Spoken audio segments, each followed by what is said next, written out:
S, good morning my dear students. இன்னைக்கு நம்ம Tally essential complicated டூலில் ஃபண்டமெண்டல் ஆஃப் அக்கௌண்டிங் அப்படிங்கிற topic introduction to Tally 2 chapter நம்ம cover பண்ண போகிறோம். இல்லை ஃபண்டமெண்டல் ஆஃப் அக்கௌண்டிங் அதில் இந்த சாப்டரோட லேர்னிங் ஆப்ஜெக்டிவ் என்ன அப்படின்னா introduction to accounting, meaning of accounting, what are the terminology used in the accounting, concept of accounting, double entry சிஸ்டம்னா என்ன, கோல்டன் ரூல்னா என்ன, recording business transaction, how to prepare TB, subsidiary புக்ஸ்னா என்ன, depreciation method and preparation schedule என்ன, introduction of advantages of computerised accounting அப்படிங்கிற title பற்றி பார்க்க போகிறோம். ஸோ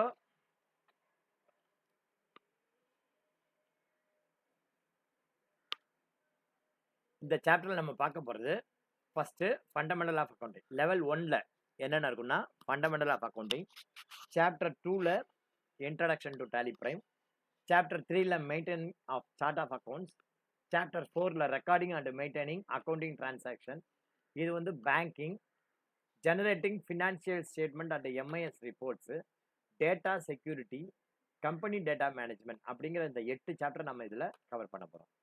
அதில் சாப்டர் 1ல் பார்த்தீங்கன்னா fundamental of accounting. Fundamental of அக்கௌண்டிங்கில் understanding the concept and golden rule of accounting அது முதல். 2வது அஜெண்டா போஸ்டிங் ஜேர்னல் என்ட்ரிஸ் எப்படி போஸ்ட் பண்ணுறது, preparation of financial statement, maintaining subsidiary books and control accounts, depreciation and computerised accounting அப்படிங்கிறத பற்றி பார்க்க போகிறோம்.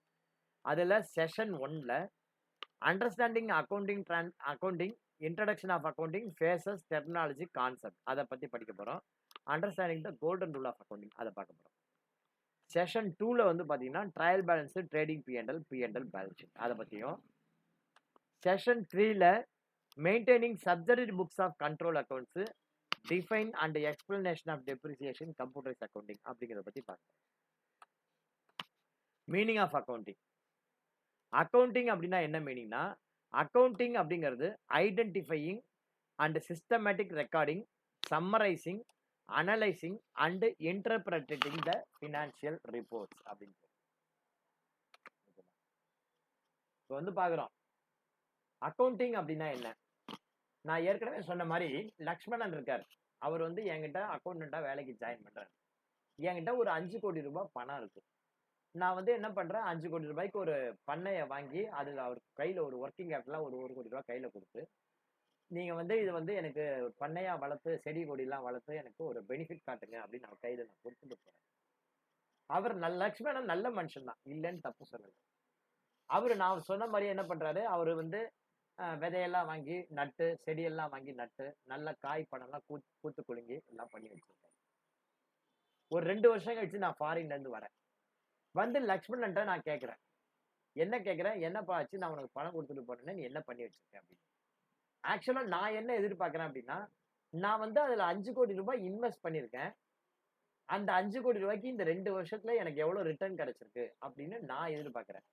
ஆனா லக்ஷ்மணன் என்ன பண்றாரு, சார் நான் விதைய பாரிஸ்ல இருக்கிற இந்த கடையில வாங்கினேன். வாங்கி குப்புசாமி, ராமசாமின்னு எம்ப்ளாயிஸ் எல்லாம் வச்சு நல்லபடியா நட்டு வளர்த்துருக்கேன். இதோ பாருங்க அழகழகா பூத்து இருக்கு. இந்த பூ இருக்கு பாத்தீங்களா, இந்த பூ மகரந்த பூ, இது தமிழ்நாட்டிலே நம்மள்ட்ட மாத்திரம் தான் இருக்கு அப்படின்னு எனக்கு அதை எக்ஸ்பிளைன் பண்ணிட்டு இருக்கேன். ஆக்சுவலா நான் என்ன எதிர்பார்க்கிறேன், அக்கௌண்டிங் பாயிண்ட் ஆஃப் வியூல என்னுடைய இன்வெஸ்ட்மெண்ட் என்ன, அதுக்கான ரிட்டர்ன் என்ன அப்படிங்கிறது நான் எதிர்பார்க்கிறேன். ஆனா லக்ஷ்மணன் சொல்றது என்னன்னா, அவரு ஏமாத்தல, ஆனா அவரு பட்ட கஷ்டத்தை எல்லாம் எனக்கு எக்ஸ்பிளைன் பண்ணி அவர் எப்படியெல்லாம் உழைச்சிருக்காரு அப்படிங்கறத எனக்கு சொல்ல நினைக்கிறாரு. ஸோ நான் எதிர்பார்க்கறது பாத்தீங்கன்னா அக்கௌண்டிங், அவர் எதிர்பார்க்கறது என்னன்னா அது வேற. அக்கௌண்டிங் எப்படின்னா என்ன, அக்கௌண்டிங் அப்படின்னா first identify the transaction. Transaction என்னங்கிறத ஐடென்டிஃபை பண்ணிக்கணும். டிரான்சாக்ஷன் என்னங்கன்னா மொத்தம் 8 வகையான டைப் ஆஃப் டிரான்சாக்ஷன் இருக்கு. Purchase, sales, purchase return, sales return, இந்த 4 ஒண்ணு. ரெசிப்ட், பேமெண்ட், கான்ட்ராக்ட், கடைசியா ஜேடி. இந்த மாதிரி அக்கௌண்டிங்ல மொத்தம் 8 வகையான டைப் ஆஃப் டிரான்சாக்ஷன் தான் இருக்கு. அக்கௌண்டிங்ல மொத்தம் 8 வகையான டைப் ஆஃப் டிரான்சாக்ஷன் தான் இருக்கு. இந்த 8 வகையான டைப் ஆஃப் டிரான்சாக்ஷன்ல இந்த டிரான்சாக்ஷன் என்ன கைண்ட் ஆஃப் டிரான்சாக்ஷன், இந்த டிரான்சாக்ஷன் பாத்தீங்கன்னா என்ன கைண்ட் ஆஃப் டிரான்சாக்ஷன். அப்ப எந்த அக்கௌண்ட்டை டெபிட் பண்ணணும், எந்த அக்கௌண்ட்டை கிரெடிட் பண்ணணும் அப்படின்னு நம்ம கிளாசிஃபை பண்ணி அதுக்கு ஏற்ற மாதிரி ரெக்கார்ட் பண்ணணும். ரெக்கார்ட் பண்ணி புக்ல வந்து அதை போஸ்ட் பண்ணணும், லெட்ஜர்ல போஸ்ட் பண்ணணும். லெட்ஜர்ல போஸ்ட் பண்ணி ட்ரையல் பேலன்ஸ் ப்ரிப்பேர் பண்ணணும். இந்த ட்ரையல் பேலன்ஸ்ல இருந்து profit and loss account and balance sheet prepare பண்ணணும். எதுக்காக நான் to interpret the financial statement, financial ஸ்டேட்மெண்ட்டை இன்டர்பிரேட் பண்ணணும் அதுக்காக. ஓகேவா?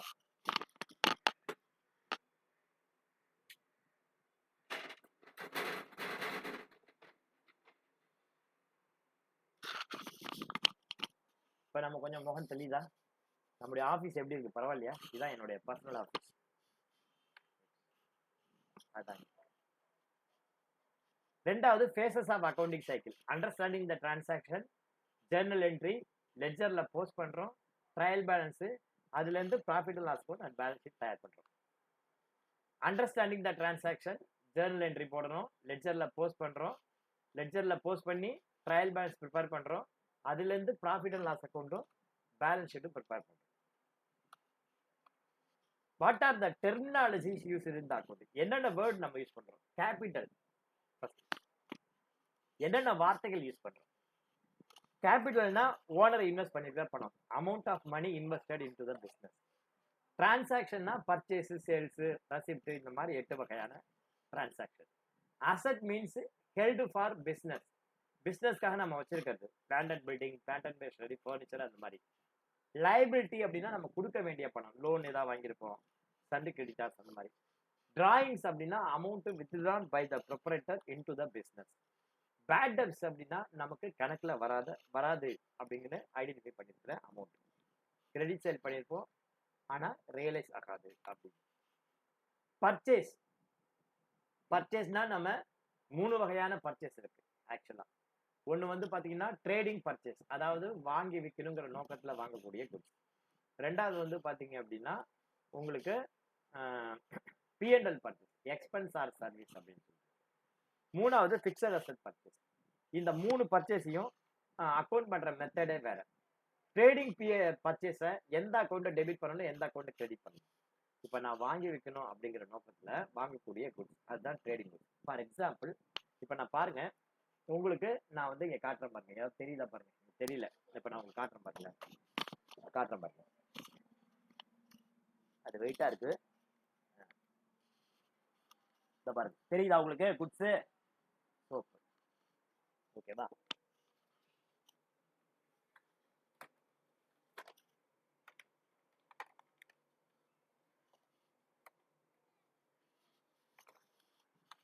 தெரியுதா? தெரியுதா தெரியலையா?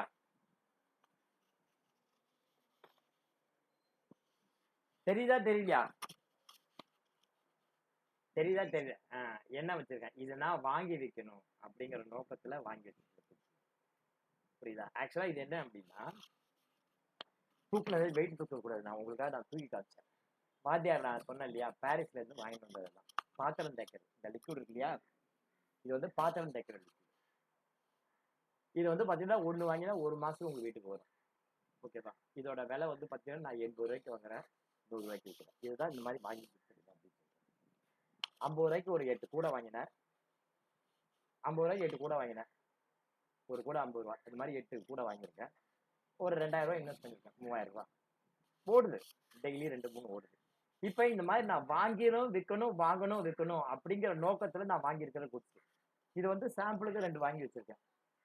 இன்னும் போக போக அடிஷனல் நான் இதை வாங்கிட்டே இருப்பேன், வேற வேற ஐட்டங்கள்லாம் வாங்கிட்டே இருப்பேன். இதெல்லாம் எங்க வரணும் இந்த பர்ச்சேஸ்? இந்த பர்ச்சேஸ் எங்க வரணும்? ட்ரேடிங் P&L, பேலன்ஸ் ஷீட்லையா? இந்த பர்ச்சேஸ் எங்க வரணும்? எங்க வரணும்? உஷா சொல்லுமா, எங்க வரணும் இது? சுபாஷினி, எங்க வரணும் இந்த பர்ச்சேஸ்? ட்ரேடிங் P&L வரணும். ட்ரேடிங் P&L பர்ச்சேஸ் அப்படிங்கிற லெட்ஜர் கீழே வரணும். ட்ரேடிங் P&L பர்ச்சேஸ் அப்படிங்கிற லெட்ஜர் கீழே. ஓகேவா? இதை வந்து ஐட்டம் நேமை போட்டு நம்ம டெபிட் பண்ணக்கூடாது.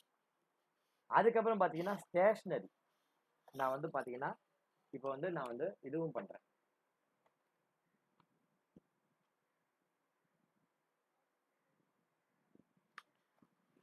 பார்த்தேன்னு வச்சுக்கோ, ஸ்டேஷனரி குட்ஸ், நான் வந்து புக்கு ஒன்று வாங்கி வித்துன்னு இருக்கேன். அதுக்கு வந்து பார்த்தீங்கன்னா நான் வந்து பேப்பர் பண்டில் அந்த மாதிரி லேமினேஷன் பண்ணிட்டு இருக்கேன். ஓகேவா? ஸோ லேமினேஷன் பண்ணி விற்கிறது, புக்குலாம் நான் ரெடி பண்ணி நான் வித்துட்டு இருக்கேன். அதுக்காக நான் ஸ்டேஷனரி வாங்குறேன். அது எங்க வரணும்? அது வந்து P&L வரணும். அது வந்து எங்க வரணும்? P&L வரணும். ரெண்டாவது ஃபிக்ஸட் அசெட். உங்கள்ட்ட நான் கிளாஸ் எடுக்கணுங்கிறதுக்காக சொந்தமா லேப்டாப் வச்சிருக்கேன், பிரிண்டர் வச்சிருக்கேன், லேமினேஷன் மிஷின் வச்சிருக்கேன், ஸ்பைரல் பைண்டிங் மிஷின் வச்சிருக்கேன். எல்லாமே என்கிட்ட இருக்கு. ஓகேவா? அதெல்லாம் வந்து பாத்தீங்கன்னா அதெல்லாம் ஃபிக்ஸ்டு அசெட். ஓகேவா? Held for business purpose. நான் என்னோட பிசினஸ் பர்பஸ். ஸோ பர்ச்சேஸ்ல இந்த மாதிரி 3 வகையான பர்ச்சேஸ். ஆஸ் அன் அக்கௌண்டன்ட் நீங்க என்ன பண்ணணும் அப்படின்னா, நீங்க பர்ச்சேஸ் என்ற இன்வாய்ஸ் வந்துச்சு அப்படின்னா இன்வாய்ஸோட குட்ஸை செக் பண்ணிட்டு எப்படி அக்கௌண்ட் பண்ணணும்னா, முதல்ல உன் மனசுல கேட்க வேண்டிய கேள்வி, ஐயா இந்த பர்ச்சேஸ் நாம இந்த பொருளை விற்க போறோமா? விற்க போறோம்னா purchase account debit, party account debit. இல்ல இது வந்து ஸ்டேஷனரி ஆபீஸ் யூஸ்க்கு பயன்படுத்த போறோம். ஆபீஸ் யூஸ்க்கு பயன்படுத்த போறியா? அப்ப வந்து அது என்ன ஸ்டேஷனரி அப்படின்னு பாரு. அது வந்து என்ன குட்ஸ் அப்படின்னு பாருங்க. இப்ப பிரிண்டிங் ஸ்டேஷனரினா printing stationery account debit, cash account credit அல்லது பார்ட்டி அக்கௌண்ட் கிரெடிட். இல்ல சார் அது கன்சியூமபிள் கேரி பேக்கு, சரி கன்சியூமபிள் அக்கௌண்ட் டெபிட் அந்த மாதிரி போடுங்க. இல்ல சார் நான் வாங்கியிருக்கிறது ஒரு land and building, plant and machinery, computer, அது மாதிரி ஃபிக்ஸ்ட் அசெட்ஸ் அப்படின்னா fixed asset account debit, cash அக்கௌண்ட்டோ இல்லை பார்ட்டி அக்கௌண்ட்டோ. கிளியரா? இது பர்ச்சேஸ். அடுத்தது பார்த்தீங்கன்னா பர்ச்சேஸ் ரிட்டர்ன். நீங்க வாங்கினது சரியில்லை, ரிட்டர்ன். சேல்ஸ் நீங்க பண்றது, சேல்ஸ் ரிட்டர்னும் அதுதான். டெட்டார் அப்படிங்கிறது amount of money, sorry the person who provide the benefit immediately to you. டெட்டார்ஸ்னா யாருன்னு நமக்கு சொல்ல தெரியாது. டெட்டார்ஸ்னா யாருன்னா the person who provide the benefit immediately to me. எனக்கு இமிடியேட்டா பெனிஃபிட்டை கொடுத்துட்டு he receives his payment later. அவனுக்கு வர வேண்டிய பேமெண்ட்டை பின்னாடி வாங்கிக்கிறான் பத்தியா, அவன் தான் டெட்டார். யாராவது டெட்டார்னா என்னன்னு கேட்டா நீங்க இப்படிதான் சொல்லணும். இதுதான் அக்கௌண்டிங் டெர்மினாலஜி.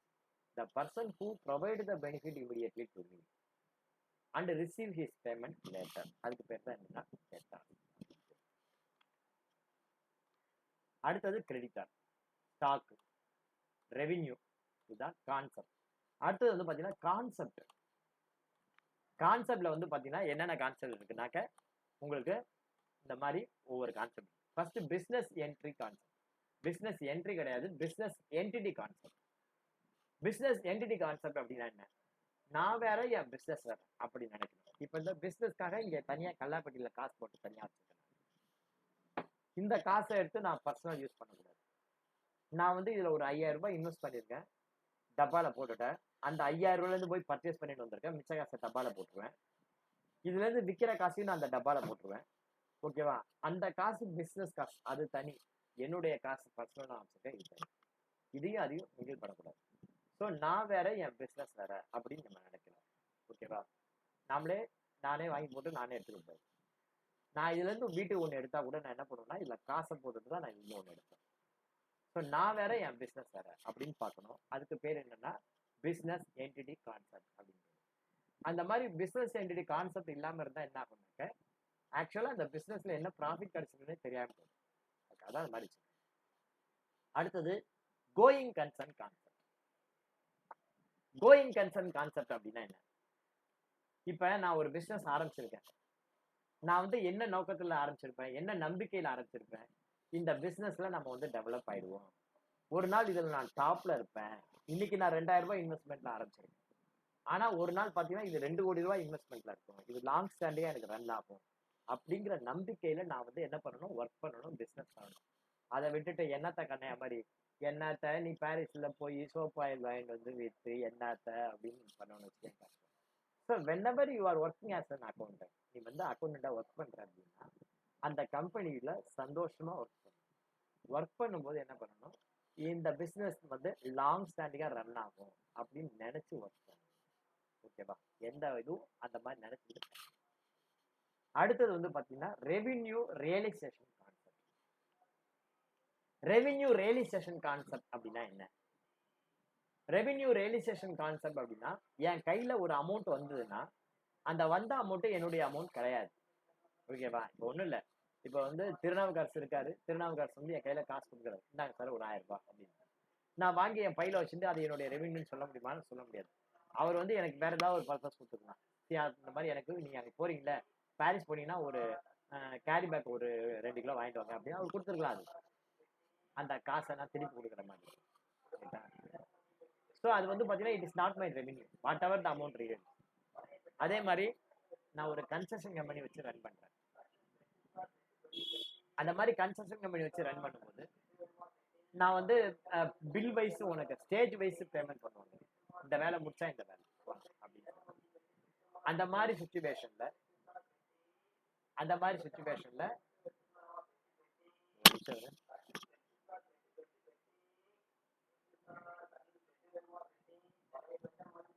கேக்குதா உங்களுக்கு வெளில கத்துறது? எனக்கு டிஸ்டர்பா இருக்கு.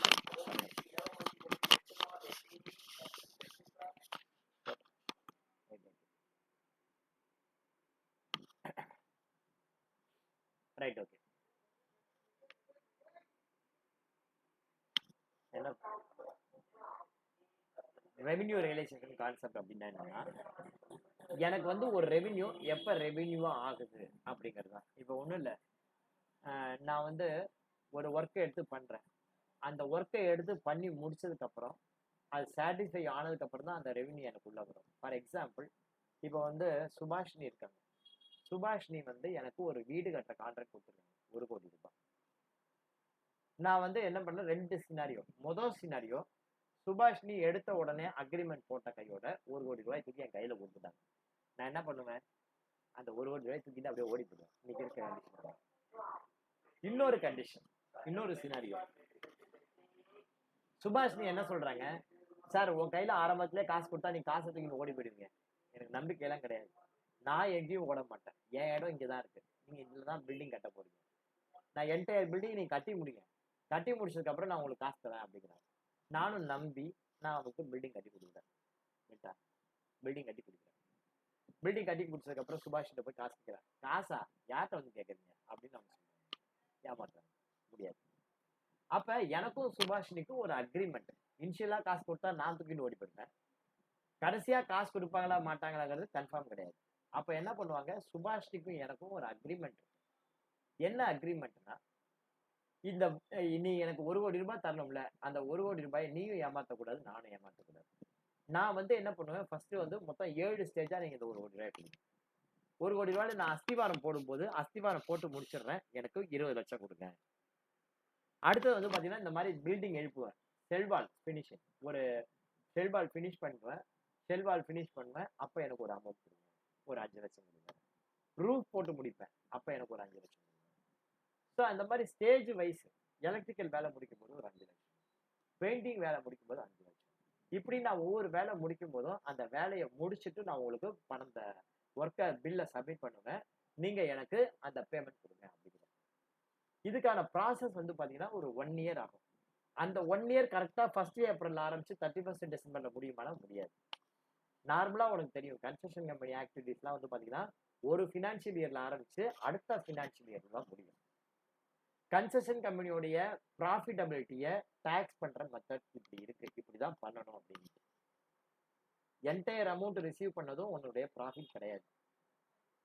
உன்னுடைய ப்ராஃபிட்ல 1/3 தான் நீ வந்து டிரான்ஸ்ஃபர் பண்ணணும் அப்படின்லாம் இருக்கு ரெவென்யூ ரியலைசேஷன். இப்போ வந்து பாத்தீங்கன்னா நான் வந்து கன்ஸ்ட்ரக்ஷன் கம்பெனில இப்போ பேஸ் மாட்டத்துக்காக நான் ஒரு 20 lakhs வாங்கியிருக்கேன். அந்த வேலையை முடிச்சுட்டேன்னு வச்சுக்கோ.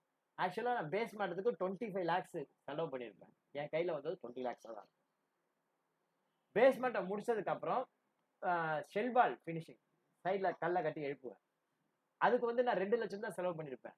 15 லட்சம் பில் வாங்கியிருப்பேன். அதுல எனக்கு ப்ராஃபிட்டா இருக்கும். ஸோ எனக்கு வந்து பாத்தீங்கன்னா அக்குமுலேட்டடா நான் எப்ப பில்டிங்கை முடிச்சு பாக்குறேனோ அப்பதான் எனக்கு அந்த பில்டிங்ல மொத்தமா என்ன ப்ராஃபிட்டா லாஸ் ஆக இருக்கு. அது வரைக்கும் இன்கம் டாக்ஸ் நான் ப்ராஃபிட் டாக்ஸ் கட்டாம இருக்க முடியுமானா இருக்க முடியாது. அப்ப கன்ஸ்ட்ரக்ஷன் கம்பெனியா இருந்துச்சுன்னா எப்படி நீ வந்து ப்ராஃபிட் கால்குலேட் பண்ணணும். ஒரு சேல்ஸா இருந்ததுன்னா, ட்ரேடிங் ஆக்டிவிட்டியா இருந்தா எப்ப உன்னுடைய ரெவென்யூ ரியலைஸ் ஆகுது. நீ பேங்க்ல பணத்தை இன்வெஸ்ட் பண்ணிருந்த அப்படின்னா அந்த இன்ட்ரெஸ்ட் அமௌண்ட்டை எப்ப ரெவென்யூ பண்றது. நீ ஒரு எம்ப்ளாயா இருந்தா சேலரி வாங்குற அப்படின்னா அந்த சேலரி எப்போ உனக்கு இன்கம் ஆகுது.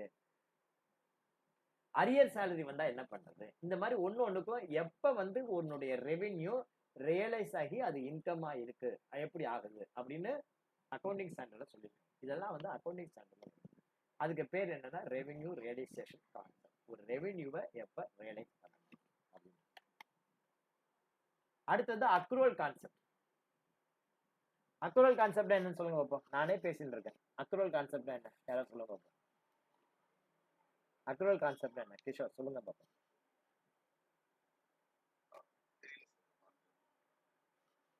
யாருக்கு தெரியும் அக்ரூவல் கான்செப்ட் என்ன? அக்ரூவல் கான்செப்ட் என்ன? அக்ரூவல் கான்செப்ட்னா என்ன? எதுக்காக accrual concept? Accrual concept double entry system. அப்ப cash basis double entry system இல்லையா? கேஷ் பேசிஸ் டபுள் என்ட்ரி தான். Accrual concept double entry. இது ரெண்டுக்கும் என்ன சார் வித்தியாசம்? அக்ரூவல் கான்செப்ட்டுக்கும் இதுக்கும் என்ன வித்தியாசம்? ஃபார் எக்ஸாம்பிள், இப்போ வந்து எனக்கு இந்த இடம் சொந்தம். இது வந்து என்னுடைய ஆஃபீஸ். இது சொந்த வீடு. இந்த அந்த பக்கம் பார்த்தீங்கன்னா நான் குடியிருக்கேன். ஃபர்ஸ்ட் ஃப்ளோர் செகண்ட் ஃப்ளோர் வந்து ரெண்ட்ல விட்டுருக்கேன், வாடகை. ஓகேவா? இது வந்து நானே தான் வச்சிருக்கேன், நான் யாருக்கும் வாடகைக்கு தரல.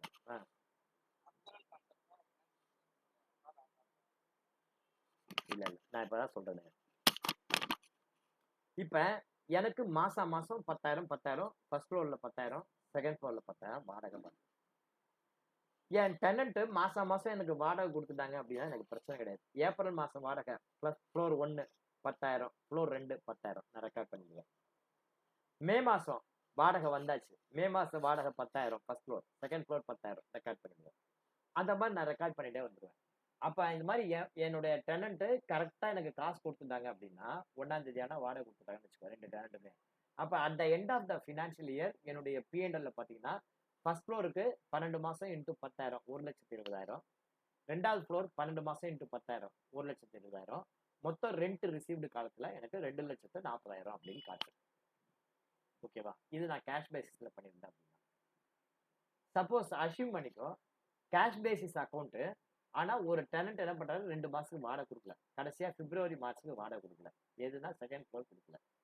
அப்போ என்னுடைய P&L எவ்வளவா இருக்கும்? இப்போ நான் கேஷ் பேசிஸ்ல அக்கௌண்ட் மெயின்டைன் பண்ணா ஃபர்ஸ்ட் ஃப்ளோர்ல இருந்து 1,20,000, செகண்ட் ஃப்ளோர்ல இருந்து 1 லேக்கும் காட்டிப்போம். மொத்தம் வந்து பாத்தீங்கன்னா என்னுடைய இன்கம் வந்து 2,20,000 தான் காட்டிப்போம், இன்ஸ்டெட் ஆஃப் 2,40,000. ஓகேவா?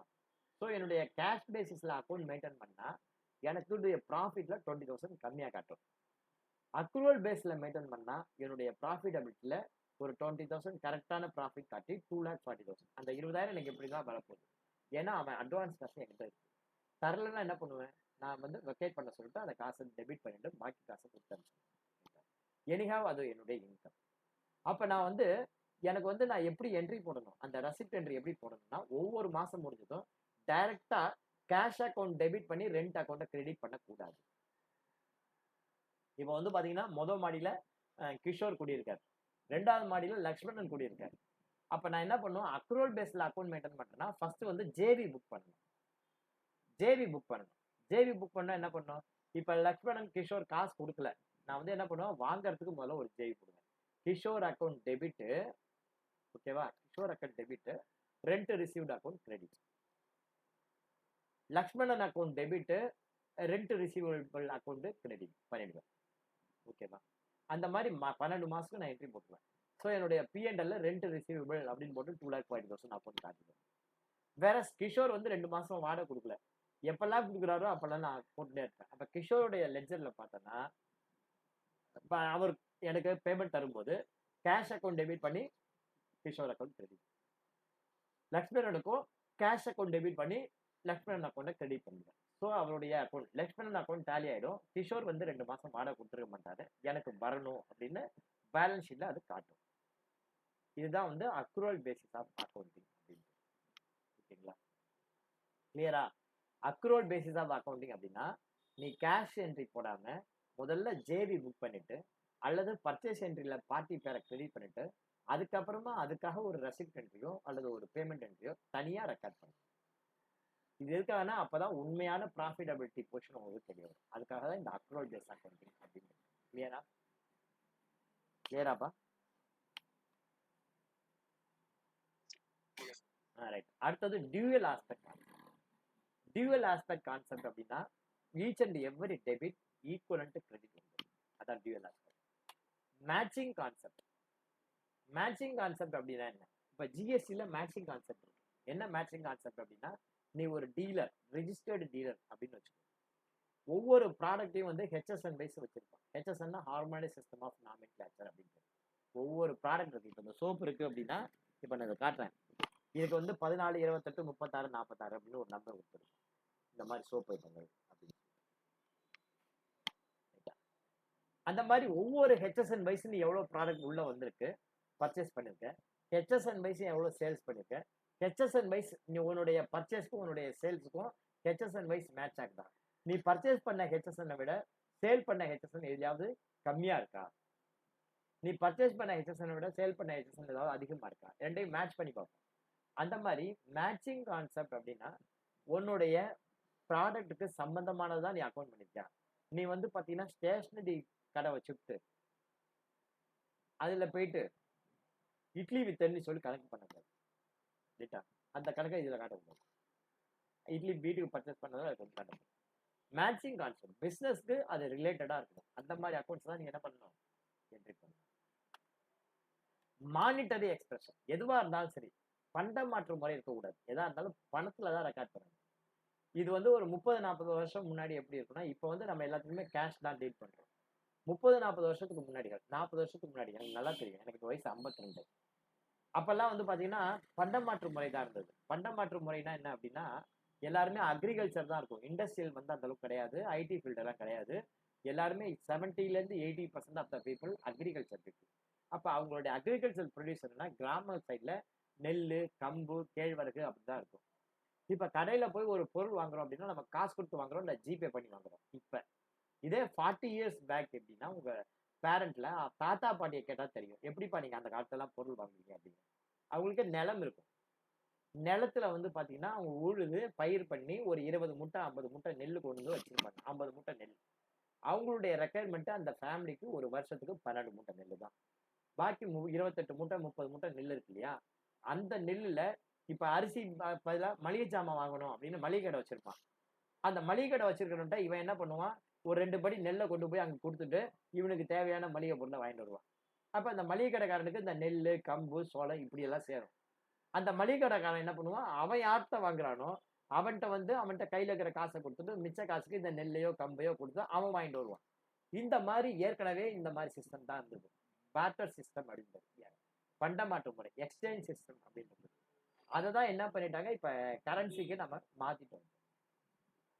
கரன்சிக்கு நம்ம மாத்திட்டோம்.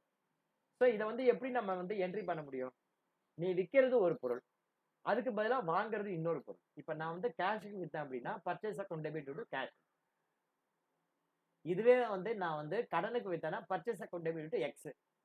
இதுக்கு பதிலாக நான் சோப்பு விற்கிறேன், அதுக்கு பதிலாக நீ சீப்பு கொடுக்குறேன்னு வச்சுக்கேன், நான் என்ன பண்ண முடியும், பர்ச்சேஸ் அக்கௌண்ட் டெபிட் டு சீப்பு நான் அக்கௌண்ட் பண்ண முடியும். அக்கௌண்ட் பண்ண முடியாது இல்லையா. மானிட்டரி டேர்ம்ஸ்ல அதை எக்ஸ்பிரஸ் பண்ணணும். எவ்வளவு ரூபாய்க்கு நான் பர்ச்சேஸ் பண்ணிருக்கேன், எவ்வளவு ரூபாய்க்கு நான் சேல் பண்ணிருக்கேன், அப்படிதான் வேல்யூ வைஸ் தான் என்ட்ரி பண்ண முடியும். 2 சோப்பு அக்கௌண்ட் டெபிட், அதுக்காக 4 சீப் அக்கௌண்ட் கிரெடிட்னு நான் பண்ண முடியும். ரைட்டா? மானிட்டரி எக்ஸ்பிரஷனா புரியுதா கான்செப்ட்? அடுத்தது அக்கௌண்டிங் பீரியட் கான்செப்ட். இதுல நம்ம நிறைய பேர் தடுமாற்றம் இருக்கு. ஜனவரி மாசம் நான் ஒரு கார் வச்சிருக்கேன் கம்பெனி பேர்ல, அந்த காருக்கு நான் இன்சூரன்ஸ் எடுக்கிறேன். பொதுவா உங்களுக்கு தெரியும் இன்சூரன்ஸுங்கிறது 1 இயருக்கு. நான் வந்து பாத்தீங்கன்னா இன்சூரன்ஸ் வந்து 12,000 ரூபாய் நான் பணம் கட்டுறேன் வச்சுக்கோ. இன்சூரன்ஸுங்கிறது எனக்கு எக்ஸ்பெண்டிச்சர். இதை நீங்க எப்படி புக் பண்ணுவீங்க, ஜனவரி மாசம் நான் எடுத்திருக்கேன், ஜனவரி 2024 நான் என் காருக்கு இன்சூரன்ஸ் எடுத்திருக்கேன், அதோடைய எக்ஸ்பெண்டிச்சர் 12,000. நார்மலா நம்ம எப்படி புக் பண்ணுவோம் அப்படின்னா, இன்சூரன்ஸ் அக்கௌண்ட் டெபிட் 12,000, கிரெடிட் வந்து கேஷ் அப்படி நம்ம புக் பண்ணுவோம். ஓகேவா? அப்படி புக் பண்ணக்கூடாது. ஏன்னா இந்த 12,000 இன்சூரன்ஸுங்கிறது 12 மாசத்துக்கு எனக்கு வரும். 3 மாசத்துக்கு மாத்திரம் தான் நான் இன்சூரன்ஸ் எனக்கு இந்த வருஷத்துக்கு எனக்கு.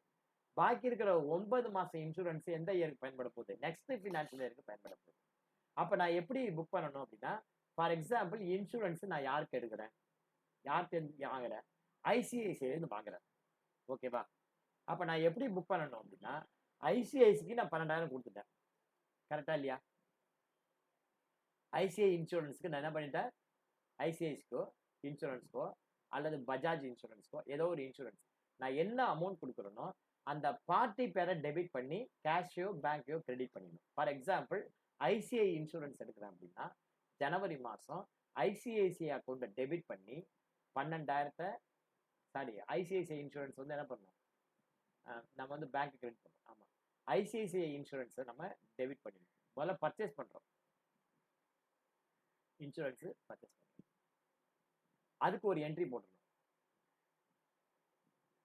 இப்போ வந்து பார்த்தீங்கன்னா பர்ச்சேஸ் அக்கௌண்ட், அதாவது இன்சூரன்ஸ் அக்கௌண்ட்டை டெபிட் பண்ணி ஐசிஐசிஐ அக்கௌண்ட்டை கிரெடிட் பண்ணிடும். Insurance account debit, ICICI account credit. அதுக்கப்புறம் ஐசிஐசிஐ டெபிட் பண்ணி கேஷோ பேங்கோ போட போகிற, இது முடிஞ்சு போச்சு. இந்த இன்சூரன்ஸ் இருக்கு இல்லையா, இந்த இன்சூரன்ஸ் வந்து பார்த்தீங்கன்னா ப்ரீபெய்டு இன்சூரன்ஸ் அப்படிங்கிற டைட்டில் வச்சு. இந்த இன்சூரன்ஸுக்கு பேர் ப்ரீபெய்டு இன்சூரன்ஸ்.